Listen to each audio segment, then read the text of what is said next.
আসসালামু আলাইকুম প্রিয় দর্শক, অন্য মঞ্চের আলাপ চাইতায় আপনাদের সকলকে আমন্ত্রণ জানাচ্ছি। আসসালামু আলাইকুম। আজকে আবার আপনাদের সামনে হাজির হলাম। যে গোয়েন্দা তথ্য শেখ হাসিনা আসছে, এটার পরে আমার অনেক ভাই আমাকে প্রশ্ন করেছেন যে কিভাবে বিশ্বাস করলাম বা কি এই কি সে কি, এভাবে অনেক প্রশ্ন।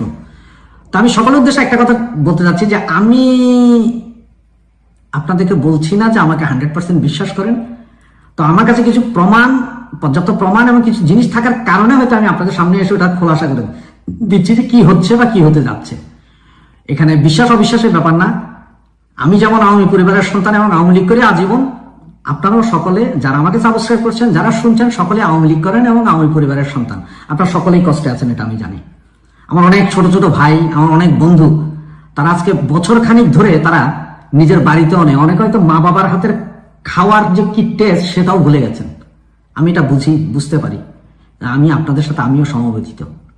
আওয়ামী লীগ কোনো দোষ করেনি, কোনো অন্যায় করেনি, কিন্তু জিওপলিটিক্সের কারণে আজকে আওয়ামী লীগ ছিন্ন বিচ্ছিন্ন এবং কিছু হিংস্র শকুন যারা আজকে আমাদের আওয়ামী লীগের নেতা কর্মী, আমার ভাইদের মাংস ছিঁড়ে খাচ্ছে।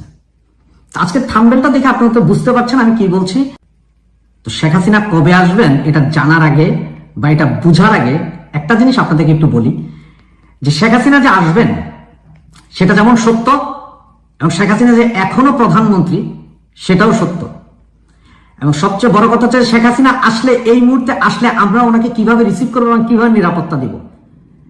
কারণ শেখ হাসিনার জন্য জীবন দেওয়ার জন্য লাখ লাখ কর্মী বাহিনী আছে। তারা তো জানতে হবে যে কোন মুহূর্তে এসে পৌঁছেছেন আমাদের নেত্রী, কোন মুহূর্তে এসে পৌঁছেছেন আমাদের বোন, আমাদের বুবু, আমাদের প্রধানমন্ত্রী। সেটা জানার জন্য আমাদেরকে একটু অপেক্ষা করতে হবে। কিন্তু উনি যখন আসবেন আমরা হাতে সময় পাবো। আমি গতকালও বলেছি 10 ঘন্টা, এর ভেতরেই আমাদেরকে পৌঁছে যেতে হবে।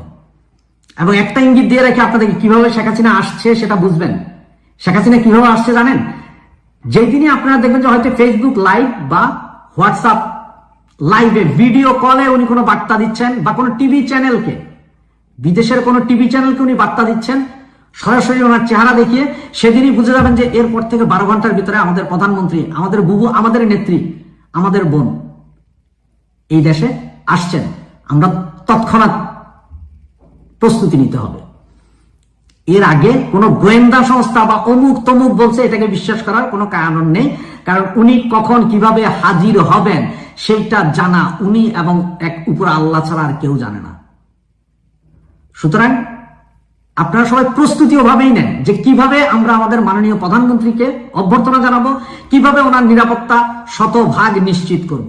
আমরা আমাদের বুবু, আমাদের প্রধানমন্ত্রীকে টুঙ্গি পাড়ানে, আমাদের প্রধানমন্ত্রীকে ঢাকার রাজধানীতে রাখবো, এবং ওই শহরের ওই রাস্তাঘাটের চতুর্দিক আর্মি, সেনাবাহিনী, পুলিশ, বিডিআর দিয়ে গার্ড দেব না।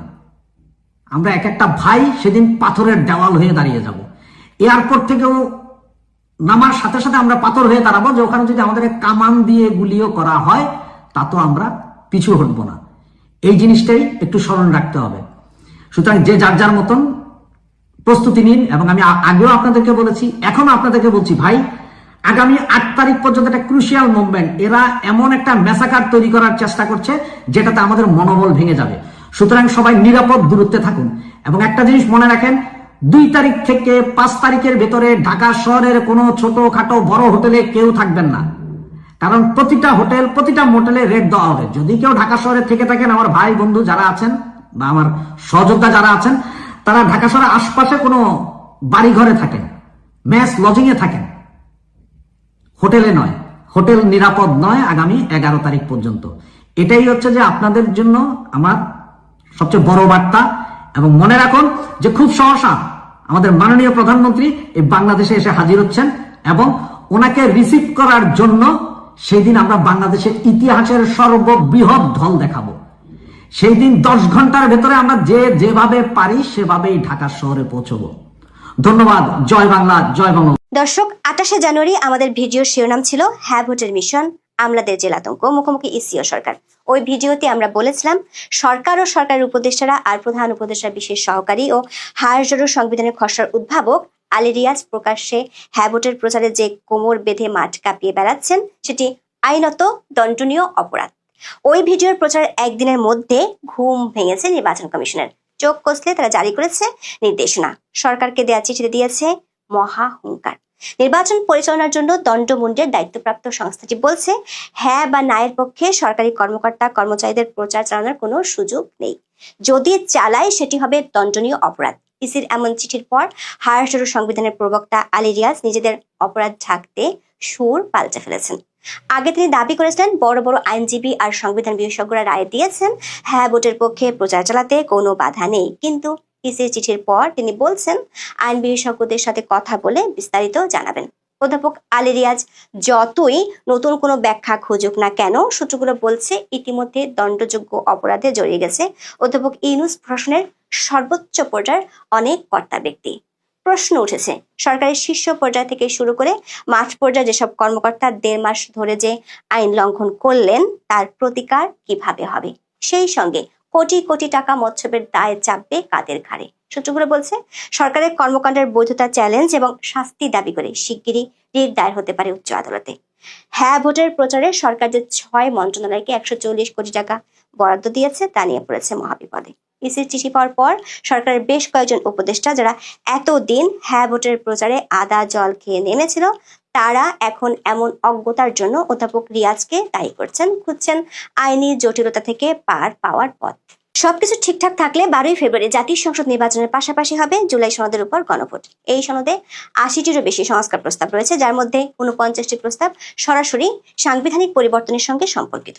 জুলাই সনদের প্রস্তাব নিয়ে সাধারণ মানুষের মধ্যে আছে ব্যাপক ধোঁয়াশা আর সুধীজনদের মধ্যে আছে ব্যাপক অসন্তোষ। সরকার তার নিজের সিদ্ধান্ত জনগণের উপর চাপিয়ে দিতে হ্যাঁ ভোটের পক্ষে কয়েক সপ্তাহ ধরে আদা জল খেয়ে প্রচার চালাচ্ছে। বিষয়টি নিয়ে প্রচন্ড সমালোচনা তৈরি হলেও এর ধার ধারতে দেখা যায়নি। উল্টো সরকারের শীর্ষ পর্যায় থেকে দাবি করা হয় তাদের প্রচার চালাতে আইনি কোনো বাধা নেই। সরকার উপদেষ্টা থেকে শুরু করে মাঠের পুলিশ কর্মকর্তারাও চালাচ্ছেন হ্যাঁ ভোটের প্রচার। হাজারো সংবিধানের খসড়া যার পরিকল্পনায় তৈরি, সেই আলী রিয়াজ তো সমালোচনাকারীদের উল্টো পরোক্ষ হুমকিও দিয়েছেন। সমালোচনাকারীরা জুলাই আন্দোলনের বিরোধী কিনা সেই প্রশ্ন তুলেছেন। প্রধান উপদেষ্টার বিশেষ সহকারী এবং গণভোট বিষয়ক প্রচার কার্যক্রমের এই মুখ্য সমন্বয়ক 24শে জানুয়ারি সিলেটে এক সভায় বক্তব্য দেন। এ সময় তিনি দাবি করেন, গণভোটে হ্যাঁ এর পক্ষে প্রচার চালাতে সরকারি কর্মকর্তাদের সামনে আইনি কোনো বাধা নেই। বলেন, বিদ্যমান সংবিধান, আরপিও, জুলাই জাতীয় সনদ বাস্তবায়ন আদেশ 2025 কিংবা এই গণভোট সংক্রান্ত অধ্যাদেশের কোথাও বলা নেই যে প্রজাতন্ত্রের কর্মচারীরা ইতিবাচক পরিবর্তনের পক্ষে কথা বলতে পারবেন না। প্রচারে আইনগত বাধা আছে এমন কোনো রেফারেন্স কেউ দেখাতে পারবেন না। যারা এই বিষয়ে বাধা আছে বলে প্রচার করছেন তারা ভিন্ন উদ্দেশ্য নিয়ে বিভ্রান্তি ছড়াচ্ছেন। এরপর দিন সরকারের সিদ্ধান্তের পক্ষে আলী রিয়াজের বয়ান তুলে ধরা হয় দৈনিক প্রথম আলোতে। পত্রিকাটিতে ছাপা হওয়া সাক্ষাৎকারে আলী রিয়াজ দাবি করেন, গণভোটে সরকারের পক্ষ নেওয়ার সুযোগ আছে। কোনো ধরনের আইনি ব্যাখ্যা না দিয়ে ডক্টর রিয়াজ দাবি করেন, গণভোটে পক্ষ নেওয়ার ক্ষেত্রে সরকারের আইনিভাবে কোনো বাধা নেই। তিনি বলেছেন, এমনকি যারা এ নিয়ে প্রশ্ন তোলার চেষ্টা করছেন তারাও কিন্তু স্বীকার করে নিচ্ছেন যে আইনি কোনো বাধা নেই। দর্শক, আলী রিয়াজ সংবিধান আরপিও দেখিয়ে যে দাবি করছেন সেটি একদমই অসত্য।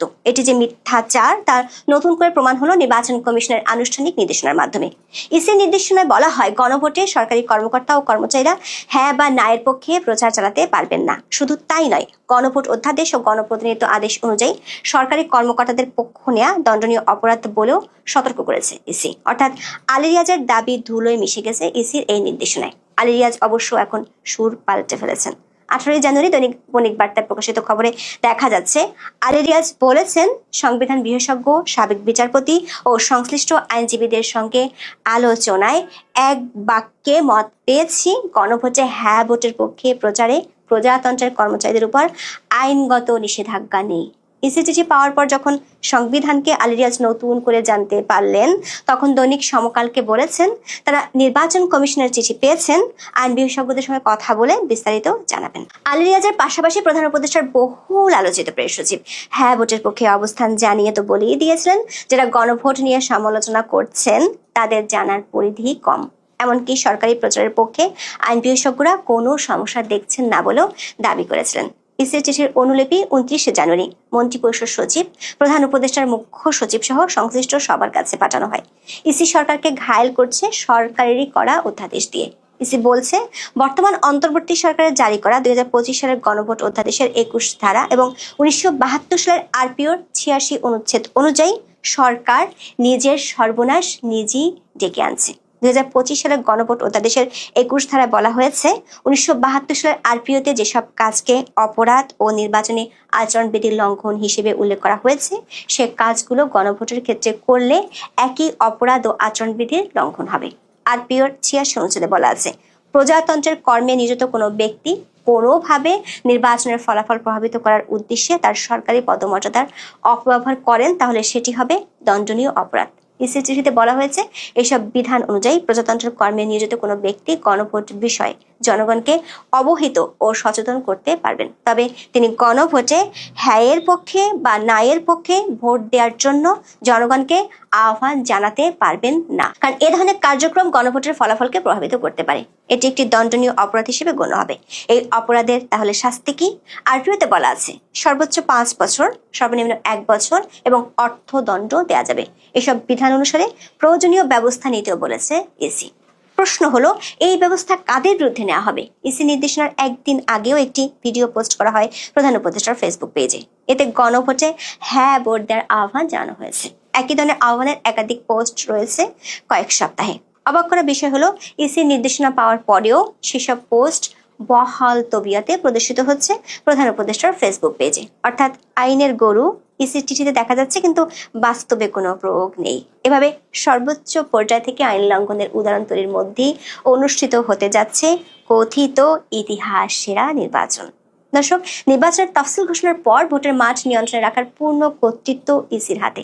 সংবিধানের 126 অনুচ্ছেদে বলা হয়েছে, নির্বাচন কমিশনের দায়িত্ব পালনে সহায়তা করা সকল নির্বাহী কর্তৃপক্ষের কর্তব্য। ইসির চিঠির পর এখন তার সরকারকে মানতেই হবে। দেরিতে হলেও ইসির ঘুম ভাঙায় বিপদে পড়ে অনেকটাই হতবাক হয়ে গেছেন সরকারের কর্তা ব্যক্তিরা। ভোট গ্রহণের মাত্র 12 দিন আগে ইসির এই নতুন নির্দেশনা মাঠ পর্যায়ে কতটুকু বাস্তবায়ন সম্ভব তা নিয়েও প্রশ্ন উঠেছে, কারণ মাঠ পর্যায়ে সরকারের সব কর্মকর্তা ইতিমধ্যে হ্যাঁ ভোটের পক্ষে প্রচারে নেমে পড়েছেন। জাতির উদ্দেশ্যে 19 জানুয়ারি অধ্যাপক ইউনূস হ্যাঁ ভোটের পক্ষে বিশেষ ভিডিও বার্তা দিয়েছিলেন। সরকারের পক্ষ থেকে গণভোটের প্রচারের জন্য 140 কোটি টাকা বরাদ্দ দেওয়া হয়েছে। এই 140 কোটি টাকার এখন কি হবে? ইতিমধ্যে সব দপ্তরের কর্মকর্তা কর্মচারীরা হ্যাঁ ভোটের পক্ষে প্রচারে নেমে পড়েছেন। সরকারের সব কার্যালয়, ব্যাংক, বিমা সহ সব ধরনের স্থাপনায় হ্যাঁ ভোটের পক্ষে ব্যানার, বিলবোর্ড টাঙানো হয়েছে। সূত্রগুলো বলছে, সরকার একটি পক্ষের চিন্তা, ইসির নির্দেশনা ঠেকাতে নতুন করে গণভোট অধ্যাদেশে সংশোধনী আনার চিন্তা করছে সরকার। কিন্তু সেটি হলে বিপদ আরো বাড়বে, কারণ তাতে প্রমাণ হয়ে যাবে এতদিন যে প্রচার চালিয়েছিল তা বিদ্যমান আইন অনুযায়ী অপরাধ হিসেবেই গণ্য হবে। সরকারের বিপদ বেড়ে যাওয়ার আশঙ্কা আছে। আরো একটি খবরে সূত্রগুলো বলছে, রবিবার কোর্ট খুললে এ নিয়ে উচ্চ আদালতে রিট করতে পারেন একদল আইনজীবী। সেটি হলে পুরো গণভোটই প্রশ্ন এবং বাধার মুখে পড়ার আশঙ্কা দেখা দিবে। ওই আইনজীবীদের ধারণা, ইসির নির্দেশনার পরও গায়ের জোরে চলা এই সরকারের আচরণে কোনো পরিবর্তন আসবে না বলে তাদের ধারণা। সেক্ষেত্রে ইসির পক্ষে তেমন কোনো ব্যবস্থা নেওয়া সম্ভব হবে না। আইনজীবীরা বলছেন, গণভোটে না ভোট দেওয়ার অপশন রাখা হয়েছে মানেই হলো জনগণের একটি অংশ সংস্কারের বিপক্ষে থাকতে পারে, কিন্তু রাষ্ট্রীয় তহবিল ব্যবহার করে কেবল হ্যাঁ ভোটের প্রচারণা চালালে না পাক্ষিক জনগণের ট্যাক্সের টাকায় তাদেরই বিরুদ্ধে প্রচারণা চালানো হচ্ছে। এটি একটি গভীর নৈতিক ও আইনি সংকট। এটি সাম্য ও ন্যায় বিচারের নীতির পরিপন্থী। এছাড়া 1979 সালের প্রজাতন্ত্রের কর্মচারী আচরণ বিধিমালার ধারা 25-3 অনুযায়ী কোনো সরকারি কর্মচারী কোনো নির্বাচনী প্রচারে প্রভাব খাটাতে পারেন না। দর্শক, শেষ পর্যন্ত বর্তমানের ব্যাখ্যাতীত সরকার ইসির ব্যাখ্যাকে যদি অগ্রাহ্য করে, তাহলে পুরো নির্বাচনী এক জটিল সংকটের মুখে পড়ে যেতে পারে, এমন আশঙ্কা করছেন অনেকে। প্রিয় বন্ধুরা, প্রীতি, সালাম এবং শুভেচ্ছা নেবেন। বাংলাদেশে নতুন মার্কিন রাষ্ট্রদূত আসার পর থেকেই খুব ব্যস্ত সময় কাটাচ্ছেন। তিনি সবার সাথে মিটিং করছেন, নির্বাচন কমিশনে গিয়েছেন, নির্বাচন কমিশনে গিয়ে তিনি সেখান থেকে বেরিয়ে সাংবাদিকদের সাথে কথা বলেছেন। তিনি বলেছেন যে মার্কিন যুক্তরাষ্ট্র কারো পক্ষ নেবে না। আমি জানি না তিনি নির্বাচন কমিশন থেকে বেরিয়ে হঠাৎ কেন সাংবাদিকদের এই কথা বললেন। অনেকটা সেই ঠাকুর ঘরে কেড়ে আমি কলা খাই না। কারণ এখন প্রশ্ন উঠেছে যে এই নির্বাচনে মার্কিন যুক্তরাষ্ট্র আসলে কোনো পক্ষ নিচ্ছে কিনা, কাকে ক্ষমতায় দেখতে চায়। এই মুহূর্তে বিএনপি এবং জামাতে ইসলামের মধ্যেই মেইন প্রতিদ্বন্দ্বিতা হবে। তো যেহেতু এই প্রশ্ন উঠেছে এবং যেহেতু মার্কিন রাষ্ট্রদূত ব্রেন্ট ক্রিস্টেনসন এটি বললেন, আমাদের সন্দেহটা একটু বেরিয়ে যায়। এই সন্দেহের আরো কারণ আছে। কয়েকদিন আগেই গত সপ্তাহে আমি বলেছি এবং আপনারা জানেন যে ওয়াশিংটন পোস্টে একটি প্রতিবেদন প্রকাশিত হয়েছিল, যেখানে ঢাকায় মার্কিন দূতাবাসের একজন কর্মকর্তার সাথে বাংলাদেশের নারী সাংবাদিকদের একটি মিটিংয়ে, সেখানে সেই দূতাবাসের কর্মকর্তা বলছিলেন যে তারা জামাতের সাথে বন্ধুত্ব করতে তাদের কোনো আপত্তি নেই, এবং সেই ফোনালাপটি কিন্তু লিক হয়ে গেছে। এই ফোনালাপটি ফাঁসের মধ্য দিয়ে মার্কিন দূতাবাস ঢাকা অফিসের যে কার্যক্রম জামাত প্রীতি, সেটি প্রকাশ্যে আসার পর থেকে কিছুটা বিব্রত হয়েছে মার্কিন যুক্তরাষ্ট্রের এই দূতাবাস। যদিও তাদের এসব কিছু যায় আসে না, এবং তাদের এই জামাত প্রীতি এবং তারপরে এই ব্রেন্ট ক্রিস্টেনসেনের এই কথা, সব কিছু মিলিয়ে একটু তালগোল পাকিয়ে যাচ্ছে। আসুন আমরা একটু বিশ্লেষণ করে দেখি আসলে আমেরিকা কাকে ক্ষমতায় চায়। যতই ব্রেন্ট ক্রিস্টেনসেন বলুক, ব্যাপারটা মনে হয় এত সহজ নয়, এবং বিভিন্ন তথ্য উপাত্ত বিশ্লেষণ করলে মনে হয় যে এই নির্বাচনে মার্কিন যুক্তরাষ্ট্রের একটা পছন্দ আছে, অ্যাটলিস্ট মার্কিন যুক্তরাষ্ট্রের কোনো একটা অংশের, মেবি ডিপ স্টেট আর হোয়াট, সেটি নিয়েই আজকে একটু কথা বলবো।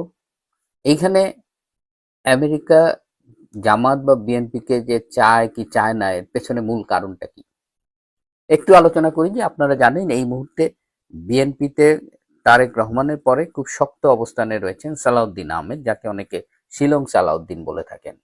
এই সালাউদ্দিন আহমেদের সাথে প্রতিবেশী ভারতের খুব ভালো কানেকশন আছে বলেই বাজারে একটা কথা প্রচলিত আছে। এছাড়া বিএনপিতে আমির খসরু, মির্জা আব্বাস, এদেরও অনেকে ভারতপন্থী বলে দাবি করেন, এবং তারা এই মুহূর্তে দলের মধ্যে কিন্তু একটা পাওয়ার এক্সারসাইজ করছে, প্রভাব খাটাচ্ছে, এবং এদের মাধ্যমে বিএনপির সাথে ভারতের একটা যোগাযোগ স্থাপিত হয়েছে বলে শোনা যায়।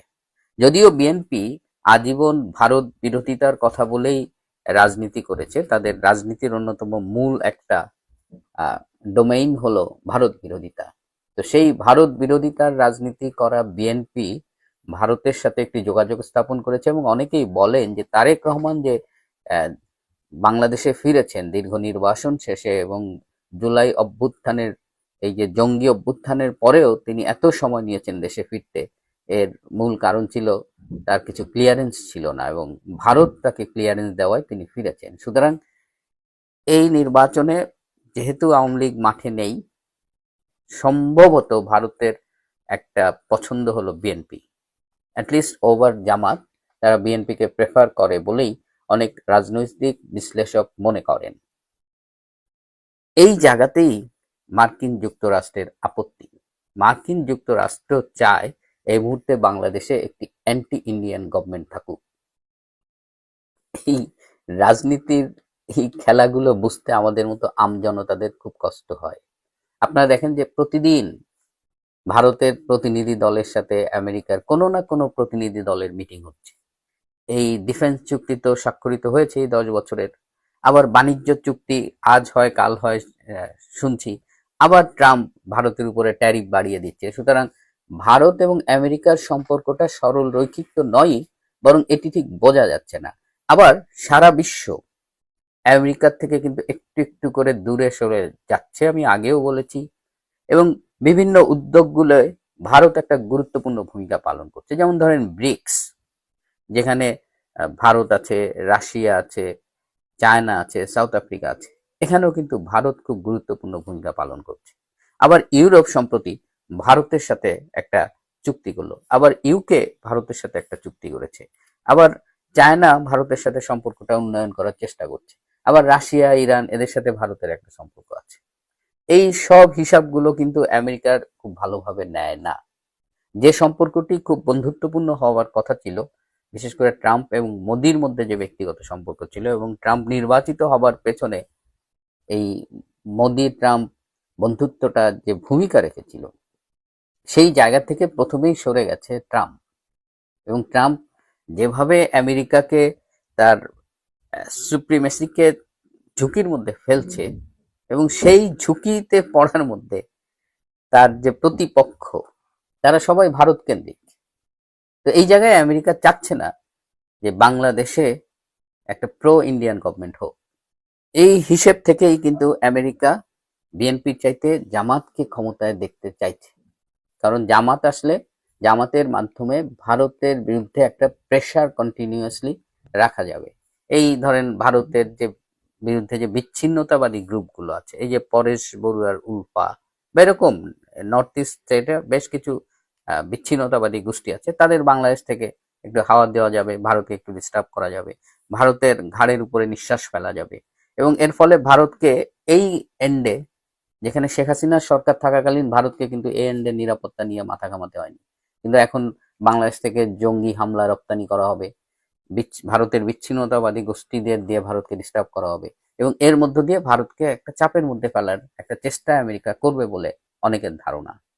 এই জন্য আমেরিকা এখন চাইছে জামাতে ইসলাম ক্ষমতায় আসুক। কিন্তু বাস্তবতা হলো যে আমেরিকা চাইলেই বাংলাদেশে সবকিছু হয়, সেটা সবসময় সত্যি নয়। ৭১-এ যেমন প্রমাণিত হয়েছে, এই ২৪-এর জুলাই আগস্টের জঙ্গি অভ্যুত্থানের আগেও অনেকবার আমেরিকা চেষ্টা করেছিল, তারা পারেনি। তো এবারও এই নির্বাচনে জামাতে ইসলামকে আমেরিকা ক্ষমতায় আনতে পারবে কিনা এটা নিয়ে যথেষ্ট সন্দেহ আছে। খুব স্বাভাবিক হিসেব হলো বাংলাদেশের বড় দুটো দল হলো আওয়ামী লীগ এবং বিএনপি। যখন আওয়ামী লীগ মাঠে না থাকে তখন বিএনপি স্বভাবতই সামনে এগিয়ে থাকে। কিন্তু আজকে বিএনপিকে ঝুঁকির মুখে কেন ফেলা হচ্ছে, বা বিএনপি কেন এই আলাপ উঠছে যে জামাত ক্ষমতায় আসবে? জামাতে তো ক্ষমতায় আসার কোনো সম্ভাবনা নেই, কিন্তু তারপরে এই ন্যারেটিভটা ছড়ানো হচ্ছে। এই জায়গায় বিএনপিকে অত্যন্ত সতর্কভাবে খেলতে হবে।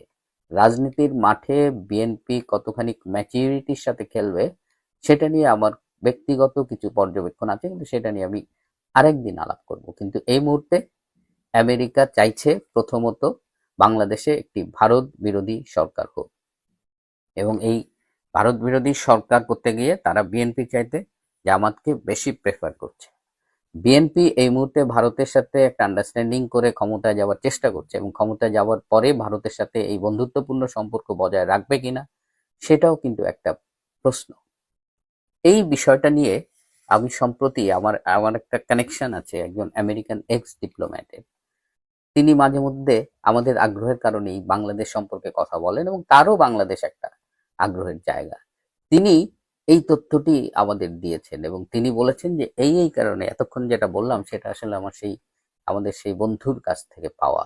এবং তিনি আমাকে আরো কিছু কথা বলেছেন যে এই মুহূর্তে আওয়ামী লীগের ইন্টারন্যাশনাল কানেকশন বাড়ানো উচিত, আরো ইমপ্রুভ করা উচিত, এবং আওয়ামী লীগের উচিত তাদের ৮ থেকে ১০ জনের একটা টিম থাকা উচিত যারা তাদের ইন্টারন্যাশনাল রিলেশনস গুলো ইমপ্রুভ করবে। এবং তিনি স্পেসিফিক একটি নাম আমাকে বলেছেন, যে বাংলাদেশের সাবেক পররাষ্ট্রমন্ত্রী জনাব একে মোমেন। তিনি বলেছেন যে আওয়ামী লীগের উচিত এই মিস্টার মোমেনকে আরো বেশি কাজে লাগানো, কারণ মিস্টার মোমেনের আমেরিকায় অনেক কংগ্রেসম্যান সিনেটরের সাথে পার্সোনাল যোগাযোগ আছে, এবং মিস্টার মোমেন কিছুটা কাজ শুরু করেছেন।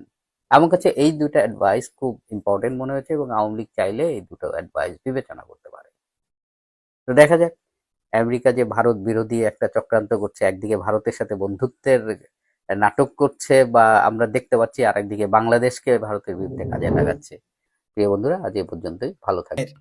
ঠিক আছে, ক্ষমতায় না গিয়ে ক্ষমতার অধিকারী, কোনো দায় নাই। মানে বিষয়টা এরকম, বিয়ে নাই, শাদী নাই, শুধু হানিমুন আর হানিমুন, তাও ১৬০০ টাকা হানিমুন। এত সুযোগটা কি কেন এরা ছাড়বে? যখন আপনি বিয়া বা হাঙ্গা করবেন, দায়িত্ব নিতে হবে তো। বউয়ের দায়িত্ব নিতে হবে, সংসার দায়িত্ব নিতে হবে, শ্বশুর বাড়ি বড় ইলিশ মাছ নিয়ে যেতে হবে, বোয়াল মাছ নিয়ে যেতে হবে। তো এখন তো তা না, এখন শুধু আপনি ওই যে আপনার যে পার্টনার, তার পয়সায় খরচ করে করে ওরা উড়াইতেছে, শ্বশুরের টাকায় উড়াইতেছে, কোনো হিসাব নাই, কিছু নিয়ে যাইতে না, শুধু নিতে জানে বন্ধু, দিতে জানে না।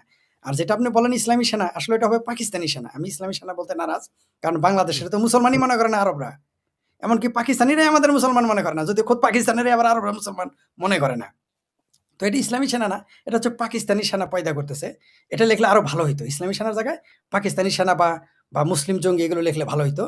কারণ হলে ইসলামী সেনা আলাদা জিনিস, ওটা তো প্রত্যেক মুসলমানই একজন ইসলামী সেনা। তারা তো সারা দুনিয়ায় খিলাফত কায়েম করতে চায়, তারা ভারতে গজওয়া হিন্দ করতে চায়, আমেরিকা দখল করে মুসলিম রাষ্ট্র, সারা পৃথিবীতে তারা, এটা তো স্বপ্নই আছে, প্রত্যেক মুসলমানই একটা ইসলামী সেনা। এটা কিন্তু তারা জানে না, অমুসলিম যারা, এরা হয়তো এই বিষয়টা জানে। এটা আপনি আমি মুসলিম পরিবার থেকে আসছি, আমরা জানি। তো এই যে যারা লিখছে এখানে এই পাকিস্তানি সেনা পয়দা করবে, এই পাকিস্তানি সেনা পয়দা করার জন্য এই ডক্টর ইউনূস এখানে আসছে। তারপরে যে নির্বাচনের কথা বলেন, অদ্ভুত ব্যাপার। আলী রিয়াজ কি বলছে যে ৬ মাস পর অটোমেটিক সব আইন কানুন আইনে পরিণত হবে। সবকিছু আইনেতে পরিণত হবে। অদ্ভুত ব্যাপার। মানে বিষয়টা এরকম, মানে বাসর ঘর হবে না কিন্তু বাচ্চা পয়দা হয়ে যাবে। বিষয়টা এরকম হয়ে গেছে যে কোনো রকম ইন্টারকোর্স হবে না কিন্তু বাচ্চা পয়দা। মানে সংসদে যাক বা না যাক, আমরা পৃথিবীতে বাংলাদেশে একটা অদ্ভুত নির্বাচন দেখতেছি, পাশাপাশি অদ্ভুত সংসদ দেখতেছি, যারা কিনা নির্বাচিত হয়ে সংসদে যাইতে পারবে না। আমি বুঝি না বিএনপির মাথার কি গিলো নাই না, যে খালি দাগ মারে সুধীর ভাইয়েরা, খালি নির্বাচনী দাগ। এদের ফুটবলের মতো লাইথে সরায়, ওই যে আমতারাকের গাল ফলা, আমতারাকের ভাষায় বলি, মানে মজা করে বললাম তাকে হেয় করার জন্য না, ওই গাল ফলা আমতারাকের ভাষায় বলি যে ফুটবলের মতো সরায় এদের যমুনা নদী, ব্রহ্মপুত্র নদী, বুড়িগঙ্গা নদী এবং মান্ডা খালে পাঠাবে এই জামাতিদের। আপনি দেখতে পারবেন বিএনপি এই 12 তারিখ ইলেকশনে কোন রকম এই ইলেকশনের দড়িটা পার হইলেই, এই ক্রসটা মানে এই দাগটা পার হইলেই এদের রূপ, বিএনপি রূপ দেখতে পারবে। বিএনপি কি ভালো, জামাত জানেই না যাদের ইসলামী ব্যাংক ব্যাঙ্গেলে কুলাবে না, টাকায় শোনেন সাংগঠনিক ক্ষমতা লাগবে। ধরেন আমারে মনে করেন সিরাজগঞ্জের এমপি বানাই দিল, ভাই আমার কোনো সংগঠন আছে এখানে, আমি পারবো? ধরেন আমার এখন এই মুহূর্তে আপনি অনেকে উপদেষ্টা হয় এক জিনিস, আর এমপি মন্ত্রী হওয়া তো আরেক জিনিসটা ভাই। উপদেষ্টা আজ আছে কারণে মানুষ কিছু বলে না, কিন্তু যখন আপনি এমপি মন্ত্রী হবেন তখন আপনাকে, আরে ভাই এক ইউনিয়ন চেয়ারম্যান তো আপনার রাস্তায় ঢুকতে দিবে না, পিঠে হাঁটি উঠে ভেঙে দিবে। আমার জানা মতে আচ্ছা, আমি যখন দুই যখন বিএনপি এদেরকে ফুটবলের মতো লাথি দেবে, শটাবে তখন কি আওয়ামী লীগ অংশগ্রহণ করবে না অপর প্রান্তে, যে আমার একটু দে বলটা, আমার একটু দে? ছোটবেলায় আমরা খেলতে বল বেশি সময় পায়ে রাখার চেষ্টা করতাম। চোর যখন কিলায় সবচেয়ে নিরীহ লোকটা কিন্তু উপরতে যায়, 2টা টানা কিল দেয়। আওয়ামী লীগের তখন জামাতে গিয়ে 2টা টানা কিল দিয়ে আসবে, পরিচয় মুখটুক ডাইকে। বুঝতে পারছেন? ওই সময় সামনে আর 12 তারিখটা যাইতে দেন না। আমি বললাম তো নির্বাচন হইলেও ভালা, না হইলে আরো ভালা, খেলা দেখবে না। অনেকেই বুঝতেছে না বাংলাদেশের প্রেক্ষাপটটা আলাদা। শুনেন, ক্ষমতার ব্যাপারে কেউ কাউকে ছাড় দেয় না ভাই। আমি নিজের চোখে দেখেছি, অন্তত এই 25 বছর আমি নিজের চোখে কয়েকজন এমপিকে তো দেখেছি, বেশ কয়েকজন এমপিকে দেখেছি ডজন খানিক, আর কমপক্ষে 2-3টা মন্ত্রীকে দেখেছি। তারা ইউনিয়ন চেয়ারম্যান, ইউনিয়ন মেম্বারের কাছে দৌড়ানি খেয়েছে মন্ত্রী থাকা অবস্থায়। মানে সরকার, মন্ত্রী, আওয়ামী লীগের মন্ত্রী, বিএনপির মন্ত্রী, জাতীয় পার্টি তো আমি দেখছি দৌড়ানি খাইতে। জাতীয় পার্টির ক্যাবিনেট মিনিস্টারে তো আমরাই দৌড়াইছি। ঠিক আছে, আমার তো নিজেরই মনে আছে কিভাবে দৌড়াইতাম জাতীয় পার্টির এমপি মন্ত্রীদের। ওই কথা বাদ, আওয়ামী লীগ বিএনপির নেতাদের আমি দৌড়ানি খাইতে দেখছি নিজের এলাকায়। ভাই নিজের এলাকায় আওয়ামী লীগ বিএনপির এমপিরা, মন্ত্রীরা ইউনিয়ন পরিষদের মেম্বারের হাতে দৌড়ানি খাই আসে। আর বুঝি জামাতের বুঝি মাইনে